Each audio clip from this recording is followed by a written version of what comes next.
Power politics ವಿಶೇಷ ಕಾರ್ಯಕ್ರಮಕ್ಕೆ ಸ್ವಾಗತ. ನಾನು ಮಾರುತಿ ಪಾಗುಡ. ರಾಜ್ಯ ರಾಜಕಾರಣದಲ್ಲಿ ಕಳೆದ 3-4 ದಿನಗಳಿಂದ ಮಾತಿನ ಮದ್ದುಗುಂಡುಗಳ ಸುರಿಮಳೆ ಆಗ್ತಾ ಇದೆ.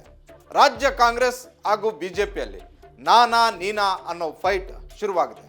ಕಾಂಗ್ರೆಸ್ ಅಲ್ಲಿ ಕೆಪಿಸಿಸಿ ಅಧ್ಯಕ್ಷ ಡಿ.ಕೆ. ಶಿವಕುಮಾರ್ ಅವರ ವಿರುದ್ಧ ಸತೀಶ್ ಜಾರಕಿಹೊಳಿ ಗುರುಗುರ್ ಅಂತಿದ್ರೆ, ಅತ್ತ ಬಿಜೆಪಿಯಲ್ಲೂ ಪರಿಸ್ಥಿತಿ ಭಿನ್ನವಾಗಿಲ್ಲ.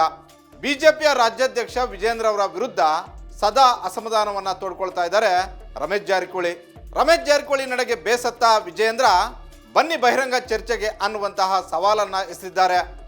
ಒಟ್ಟಾರೆ ರಾಜ್ಯ ರಾಜಕಾರಣದಲ್ಲಿ ಸದ್ದು ಮತ್ತು ಸುದ್ದಿ ಆಗ್ತಾ ಇರುವಂತದ್ದು ಜಾರಕಿಹೊಳಿ ಫ್ಯಾಮಿಲಿ. ಈ ಫ್ಯಾಮಿಲಿ ಮನಸ್ಸು ಮಾಡಿದ್ರೆ ಒಂದು ಸರ್ಕಾರವನ್ನ ರಚನೆ ಮಾಡುತ್ತೆ, ಇರುವ ಸರ್ಕಾರಕ್ಕೆ ಅಭದ್ರತೆಯನ್ನು ಕೂಡ ತರುತ್ತೆ. ಇದರ ಫಲವನ್ನ ಮಾಜಿ ಮುಖ್ಯಮಂತ್ರಿ ಕುಮಾರಸ್ವಾಮಿ, ಯಡಿಯೂರಪ್ಪ ಅನುಭವಿಸಿರುವುದನ್ನು ನಾವು ಕಂಡಿದ್ದೇವೆ. ಹಾಗಾದ್ರೆ ರಾಜ್ಯದಲ್ಲಿ ಈಗ ಮತ್ತೆ ಈ ಫ್ಯಾಮಿಲಿ ಸದ್ದು ಮಾಡ್ತಿರೋದೇಕೆ? ಸತೀಶ್ ಜಾರಕಿಹೊಳಿ ಅವರ ತಲೆಯಲ್ಲಿ ಏನಿದೆ? ರಮೇಶ್ ಜಾರಕಿಹೊಳಿ ಲೆಕ್ಕಾಚಾರ ಏನು? ಇದರ ಕಂಪ್ಲೀಟ್ ಇನ್ಸೈಡ್ ಸ್ಟೋರಿ ಇವತ್ತಿನ ಪವರ್ ಪಾಲಿಟಿಕ್ಸ್ ಅಲ್ಲಿ.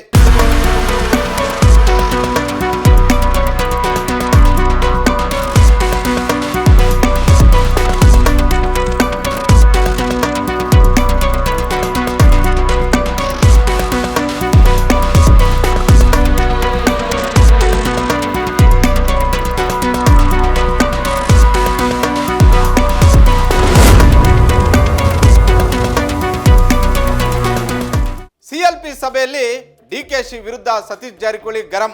ಪಕ್ಷಕ್ಕೆ ಪಾರ್ಟ್ ಟೈಮ್ ಅಧ್ಯಕ್ಷರು ಬೇಡ ಅಂದ್ರು ಸತೀಶ್ ಜಾರಕಿಹೊಳಿ. ಬೆಳಗಾವಿಯ ಕಾಂಗ್ರೆಸ್ ರಾಜಕಾರಣದಲ್ಲಿ ತಮ್ಮ ಆಪ್ತೆ ಲಕ್ಷ್ಮೀ ಹೆಬ್ಬಾಳ್ಕರ್ಗೆ ಶಬಾಷ್ಗಿರಿ ಕೊಡಲು ಹೋಗಿ ಸಾವ್ಕಾರ್ ಕೆಗ್ಗಣಿಗೆ ಗುರಿಯಾಗಿದ್ದಾರೆ ಕೆಪಿಸಿಸಿ ಅಧ್ಯಕ್ಷ ಡಿ.ಕೆ. ಶಿವಕುಮಾರ್. ತುಂಬಿದ ಸಭೆಯಲ್ಲೇ ನೀವು ಕೆಪಿಸಿಸಿ ಅಧ್ಯಕ್ಷರಾಗಿ ಮಾತನಾಡಿ ಅನ್ನುವಂತಹ ಒಂದು ರೀತಿಯಲ್ಲಿ ಸತೀಶ್ ಜಾರಕಿಹೊಳಿ ಜೋರಾಗಿದ್ದಾರೆ. ಬೆಳಗಾವಿ ಕಾಂಗ್ರೆಸ್ ಕಟ್ಟಡದ ನಿರ್ಮಾಣದ ಹಿಂದೆ ಯಾರ ಪಾತ್ರ ಏನಿದೆ ಅನ್ನೋದು ಗೊತ್ತಾ? ಸತೀಶ್ ಜಾರಕಿಹೊಳಿ ಪಾತ್ರವೇನು, ಅದಕ್ಕೆ ರಮೇಶ್ ಜಾರಕಿಹೊಳಿ ಅವರ ಪಾತ್ರವೇನು, ಲಕ್ಷ್ಮೀ ಹೆಬ್ಬಾಳ್ಕರ್ ಮಾಡಿದ್ದಾದರೂ ಏನು ಅನ್ನುವಂಥದ್ದು ನಿಮಗೆ ಇತಿಹಾಸವೇ ಗೊತ್ತಿಲ್ಲ. ಈ ರೀತಿಯಾಗಿ ತುಂಬಿದ ಸಭೆಯಲ್ಲಿ ಕೆಪಿಸಿಸಿ ಅಧ್ಯಕ್ಷ ಡಿ.ಕೆ. ಶಿವಕುಮಾರ್ ಅವರನ್ನ ಪ್ರಶ್ನೆ ಮಾಡಿದ್ದಾರೆ ಸಾಹುಕಾರ ಸತೀಶ್. ಅಷ್ಟಕ್ಕೆ ಸುಮ್ಮನಾಗದ ಸತೀಶ್ ಜಾರಕಿಹೊಳಿ ಪ್ರತ್ಯೇಕವಾಗಿ ಸುರ್ಜೇವಾಲಾ, ಮುಖ್ಯಮಂತ್ರಿ ಸಿದ್ದರಾಮಯ್ಯ ಅವರನ್ನ ಭೇಟಿ ಮಾಡಿ ಪಕ್ಷಕ್ಕೆ ಪಾರ್ಟ್ ಟೈಮ್ ಅಧ್ಯಕ್ಷರು ಬೇಕಾಗಿಲ್ಲ, ಅವರು ಬೇಕಿದ್ರೆ ಉಪಮುಖ್ಯಮಂತ್ರಿ ಆಗಿರಲಿ, ಪಕ್ಷಕ್ಕೆ ಫುಲ್ ಟೈಮ್ ಅಧ್ಯಕ್ಷರನ್ನ ನೇಮಕ ಮಾಡಿ ಅಂತ ಒತ್ತಾಯ ಮಾಡಿದ್ದಾರೆ. ಅಲ್ಲಿಗೆ ಡಿ.ಕೆ. ಶಿವಕುಮಾರ್ ಬಳಿ ಇರುವಂತಹ ಕೆಪಿಸಿಸಿ ಅಧ್ಯಕ್ಷರ ಕುರ್ಚಿ ಸಿಎಂ ಸಿದ್ದರಾಮಯ್ಯ ಅವರ ಕುರ್ಚಿಗಿಂತಲೂ ಜೋರಾಗಿ ಅಲುಗಾಡಲು ಶುರುವಾಗಿದೆ. मैंने अभी आपको बताया कि केपीसीसी के अध्यक्ष आ रहे हैं, तो बदलाव होता तो आ क्यों रहे होते? ಇತ ಸತೀಶ್ ಜಾರಕಿಹೊಳಿ ಗರಂ ಆದ ಬೆನ್ನಲ್ಲೇ ದೆಹಲಿಯಲ್ಲೂ ಕೂಡ ಕಾಂಗ್ರೆಸ್ ಹೈಕಮಾಂಡ್ ಮಟ್ಟದಲ್ಲಿ ರಾಜ್ಯಕ್ಕೆ ನೂತನ ಕೆಪಿಸಿಸಿ ಅಧ್ಯಕ್ಷರ ಹುಡುಕಾಟ ಶುರುವಾಗಿದೆ. ಅಲ್ಲದೆ ಪರಮೇಶ್ವರ್ ಅವರು ಕೂಡ ಕೆಪಿಸಿಸಿಗೆ ಫುಲ್ ಟೈಮ್ ಅಧ್ಯಕ್ಷರು ಬೇಕು ಅಂತ ಒತ್ತಡ ತಂದಿದ್ದಾರೆ. ಒಟ್ಟಾರೆ ಈ ಎಲ್ಲ ನಾಯಕರ ಅಭಿಪ್ರಾಯವು ಒಂದೇ, ಅದು ಕೆಪಿಸಿಸಿ ಅಧ್ಯಕ್ಷ ಸ್ಥಾನದಿಂದ ಡಿ.ಕೆ. ಶಿವಕುಮಾರ್ ಅವರನ್ನ ಕೆಳಗಿಳಿಸಬೇಕು ಅಂತ.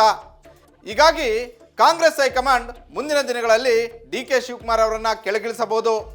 ಪಕ್ಷದ ಸ್ಥಾನಮಾನ ಅಂಗಡಿಯಲ್ಲಿ ಸಿಗಲ್ಲ ಅಂದ್ರು ಡಿ.ಕೆ. ಶಿವಕುಮಾರ್. ಇದು ಹುಡ್ಕೊಂಡು ಹೋಗೋದು ಸಿಗೋ ಸ್ಥಾನಗಳಲ್ಲ, ಇದು ಯಾರಿಗೆ ಅಲ್ಲಿ ಆಫರ್ ಮಾಡಬೇಕು. ಅವರಲ್ಲಿರೋ ನಾಯಕತ್ವದ ಕೂಡ ಸಂಘಟನೆ ಕೂಡ ಆಫರ್ ಮಾಡ್ತಾರೆ. ಕೆಪಿಸಿಸಿ ಅಧ್ಯಕ್ಷ ಡಿ.ಕೆ. ಶಿವಕುಮಾರ್ ಅವರ ವಿರುದ್ಧ ಬಹಿರಂಗವಾಗಿ ಸತೀಶ್ ಜಾರಕಿಹೊಳಿ ಅವರು ಮಾತನಾಡಿದ ಬೆನ್ನಲ್ಲೇ ಡಿ.ಕೆ. ಶಿವಕುಮಾರ್ ಅವರು ಕೂಡ ತಿರುಗೇಟು ಕೊಟ್ಟಿದ್ದಾರೆ. ಸ್ಥಾನಮಾನ ಯಾವುದೋ ಅಂಗಡಿಯಲ್ಲೋ ಮಾಧ್ಯಮಗಳಲ್ಲೋ ಸಿಗೋದಿಲ್ಲ, ಕಾಂಗ್ರೆಸ್ ಹೈಕಮಾಂಡ್ ಮುಂದೆ ಸಿಗುತ್ತೆ ಅನ್ನುವಂಥ ಒಂದು ರೀತಿಯಲ್ಲಿ ಸತೀಶ್ ಜಾರಕಿಹೊಳಿ ಅವರಿಗೆ ನೇರವಾಗಿ ಮುಟ್ಟುವಂತೆ ಹೇಳಿದ್ದಾರೆ. ಸತೀಶ್ ಜಾರಕಿಹೊಳಿ ಅವರಿಗೆ ನೋಟಿಸ್ ಕೊಡುವ ಎಚ್ಚರಿಕೆ ಕೊಟ್ಟ ಸುರ್ಜೇವಾಲಾ. ಪದೇ ಪದೇ ಪಕ್ಷದ ಅಧ್ಯಕ್ಷರ ವಿರುದ್ಧ ಮಾತಾಡಿ ಪಕ್ಷಕ್ಕೆ ಡ್ಯಾಮೇಜ್ ಮಾಡೋದನ್ನ ಸಹಿಸೋದಕ್ಕೆ ಸಾಧ್ಯವಿಲ್ಲ. ಹೀಗಾಗಿ ಸತೀಶ್ ಜಾರಕಿಹೊಳಿ ಅವರಿಗೆ ನೋಟಿಸ್ ಕೊಡ್ತೀವಿ ಅಂದ್ರು ಸುರ್ಜೇವಾಲಾ. ಆದ್ರೆ ಇದಕ್ಕೆ ಕ್ಯಾರೆ ಎನ್ನದ ಸತೀಶ್ ಜಾರಕಿಹೊಳಿ ಅವರು ನೋಟಿಸ್ ಕೊಡುವುದಾದ್ರೆ ಕೊಡ್ಲಿ, ನಾನು ಕೂಡ ತಕ್ಕಂತೆ ಉತ್ತರ ಕೊಡ್ತೀನಿ ಅನ್ನುವಂತಹ ಹೇಳಿಕೆಯನ್ನ ಕೊಟ್ಟು ಬಿಟ್ಟಿದ್ದಾರೆ. ಇತ್ತ ರಾಜ್ಯ ಬಿಜೆಪಿಯಲ್ಲೂ ಬನ ಪಾಲಿಟಿಕ್ಸ್. ರಮೇಶ್ ಜಾರಕಿಹೊಳಿ ವಿರುದ್ಧ ಸಿಡಿದ ವಿಜೇಂದ್ರ. ರಾಜ್ಯ ಕಾಂಗ್ರೆಸ್ ಅಲ್ಲಿ ಯಾವ ರೀತಿಯಾಗಿ ಮಾತಿನ ಮಲ್ಲ ಯುದ್ಧ ನಡೆಯುತ್ತಿದೆಯೋ ಅದೇ ರೀತಿ ಬಿಜೆಪಿಯಲ್ಲೂ ಕೂಡ ಮಾತಿನ ಸಮರ ಮುಂದುವರೆದಿದೆ. ರಾಜ್ಯಾಧ್ಯಕ್ಷ ವಿಜೇಂದ್ರ ಅವರ ವಿರುದ್ಧ ತಮ್ಮ ಅಸಮಾಧಾನದ ಮಾತುಗಳನ್ನು ಮುಂದುವರಿಸಿದ್ದಾರೆ ರಮೇಶ್ ಜಾರಕಿಹೊಳಿ. ಯತ್ನಾಳ್ ಟೀಮ್ ಜೊತೆ ಸೇರಿಕೊಂಡು ಬಿಜೆಪಿಯ ಹೈಕಮಾಂಡ್ ಅನ್ನ ಪದೇ ಪದೇ ಭೇಟಿ ಮಾಡ್ತಾ ಇದ್ದಾರೆ. ರಾಜ್ಯಕ್ಕೆ ಹೊಸ ಅಧ್ಯಕ್ಷರು ಬೇಕು ಅನ್ನುವಂತಹ ಒತ್ತಾಯವನ್ನ ಮಾಡ್ತಾ ಇದ್ದಾರೆ. ಜೊತೆಗೆ ಪ್ರತಿ ದಿನವೂ ಕೂಡ ವಿಜೇಂದ್ರ ಹಾಗೂ ಯಡಿಯೂರಪ್ಪ ಅವರ ಕುಟುಂಬ ರಾಜಕಾರಣದ ಬಗ್ಗೆ ರಮೇಶ್ ಜಾರಕಿಹೊಳಿ ಅವರು ಮಾತಾಡ್ತಾ ಇದ್ದಾರೆ. ಈ ವಿಚಾರಕ್ಕೆ BYV ಬಹಳಷ್ಟು ಆಕ್ರೋಶಗೊಂಡಿದ್ದಾರೆ. ನೀವು ಈಗಷ್ಟೇ ಬಿಜೆಪಿಗೆ ಬಂದಿದ್ದೀರಿ, ಬಿಜೆಪಿಯ ಸಂಸ್ಕೃತಿ ಬಗ್ಗೆ ನಿಮಗೆ ಗೊತ್ತಿಲ್ಲ. ರಾಜ್ಯ ಬಿಜೆಪಿ ಕಟ್ಟೋದ್ರಲ್ಲಿ ಯಡಿಯೂರಪ್ಪ ಮತ್ತೆ ಅನಂತಕುಮಾರ್ ಪಾತ್ರ ಎಷ್ಟಿದೆ ಅನ್ನೋದು ಗೊತ್ತಿಲ್ಲ. ಇದರ ಬಗ್ಗೆ ಚರ್ಚೆಗೆ ಹೈಕಮಾಂಡ್ ಮುಂದೆ ಬನ್ನಿ ಅನ್ನುವಂತಹ ಸವಾಲನ್ನ ವಿಜೇಂದ್ರ ರಮೇಶ್ ಜಾರಕಿಹೊಳಿ ಅವರಿಗೆ ಹಾಕಿದ್ದಾರೆ. ರಮೇಶ್ ಜಾರಕಿಹೊಳಿ ಅವರು ಇತ್ತೀಚೆಗೆ ಪಕ್ಷಕ್ಕೆ ಬಂದಿರತಕ್ಕಂಥವ್ರು ಯಡಿಯೂರಪ್ಪನವ್ರ ಬಗ್ಗೆ ಮಾತಾಡಬೇಕಾದ್ರೂ ನಾಲ್ಗೆ ಬಿಗಿ ಹಿಡಿದು ಮಾತನಾಡಬೇಕು. ಅವ್ರು ಏನೇ ಸಮಸ್ಯೆ ಇದ್ರೂ ಕೂಡ ದೆಹಲಿ ಮಟ್ಟದಲ್ಲಿ ಮಾತನಾಡಲಿ.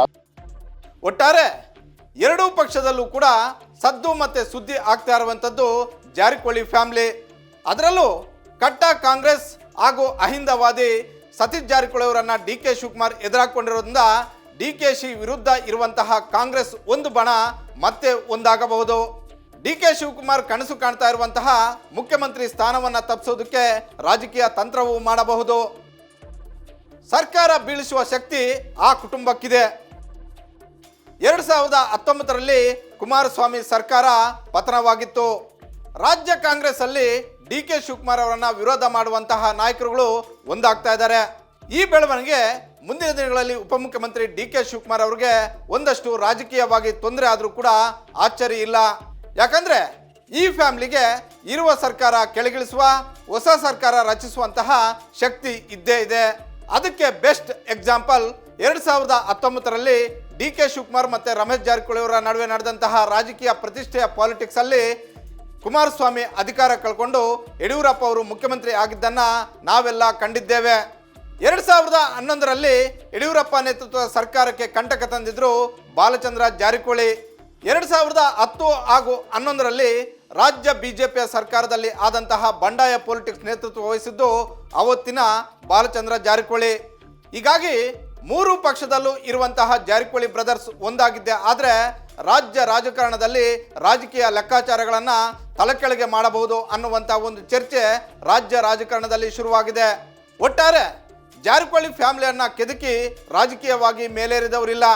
ಈಗ ಈ ಫ್ಯಾಮಿಲಿ DKಶಿ ವಿರುದ್ಧ ಗುರುಗುರು ಅಂತಿದೆ.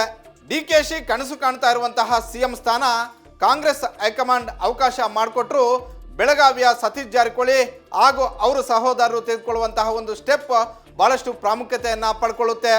ಈ ಎಲ್ಲ ಬೆಳವಣಿಗೆಗಳು ಹಾಲಿ CM ಮುಖ್ಯಮಂತ್ರಿ ಸಿದ್ದರಾಮಯ್ಯ ಅವರಿಗೆ ಮಾತ್ರ ರಾಜಕೀಯವಾಗಿ ಬಹಳಷ್ಟು ಪೂರಕವಾಗಿವೆ. ಕಾವೇರಿಯಲ್ಲಿ ಕೂತೆ DK ಶಿವಕುಮಾರ್ ಹಾಗೂ ಸತೀಶ್ ಜಾರಕಿಹೊಳಿ ಅವರ ನಡುವೆ ನಡೀತಾ ಇರುವಂತಹ ಈ ಪೊಲಿಟಿಕಲ್ ಗೇಮ್ ಅನ್ನ ನೋಡ್ತಾ ಸಿದ್ದರಾಮಯ್ಯ ಎಂಜಾಯ್ ಮಾಡ್ತಾ ಇದ್ದಾರೆ. ಯಾಕಂದ್ರೆ ಇದು ಪಾಲಿಟಿಕ್ಸ್, ಪಕ್ಕಾ ಪವರ್ ಪಾಲಿಟಿಕ್ಸ್.